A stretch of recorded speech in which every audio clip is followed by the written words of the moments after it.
And then one last two question. My last question is a sense that if the United States had not gone to war,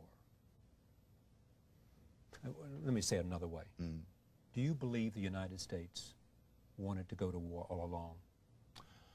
No, I don't think so. And I think that they would have much preferred that Saddam would, as they said, crack in the declaration, say, okay, here it is.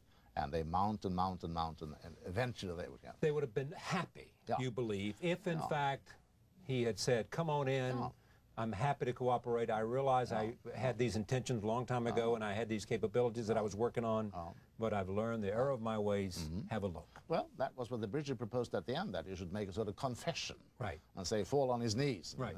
On television. You're on television. Right. And then, in addition to that, there should be sort of 5 down payments, because you didn't trust the guy. So on 5 particular points, you should do something pretty fast. Right. So I don't think that it was a foregone conclusion that the war would happen. But he's now written a book about his experience entitled Disarming Iraq. Hans Blix, welcome. Let me ask you, if God were to have intervened, could he have stopped this war by giving perfect knowledge to both sides, knowledge to the Iraqis that we were coming to war if they did not do certain things, knowledge to Americans that the Iraqis did not have those weapons of mass destruction?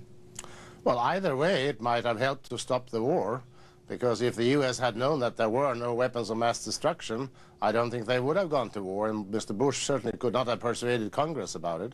And if the Iraqis had known that Saddam had known that he would have an army coming down, maybe he would then have been more forthcoming in stating that more clearly and cooperating better with inspectors that there wasn't anything. He was a bit ambiguous about it during the 90s, and he did not come out with any very clear declaration at the end. That's what you believe. You said so. I want to clarify. You believe that if he had known that simply making clear that he had destroyed the weapons or done something to remove them from his country, if that had been sufficient, you believe he would have done that, but you don't believe that he felt that was sufficient?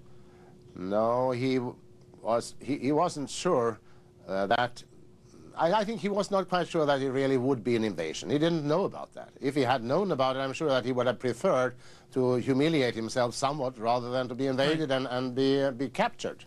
Do you think our administration would have attacked if they could have gotten away with attacking under the premise there were weapons of mass destruction there, but there weren't any? No, I think if they had known that there weren't any, they would have realized that the main premise upon which they went in would have been missing, and they would not have done it.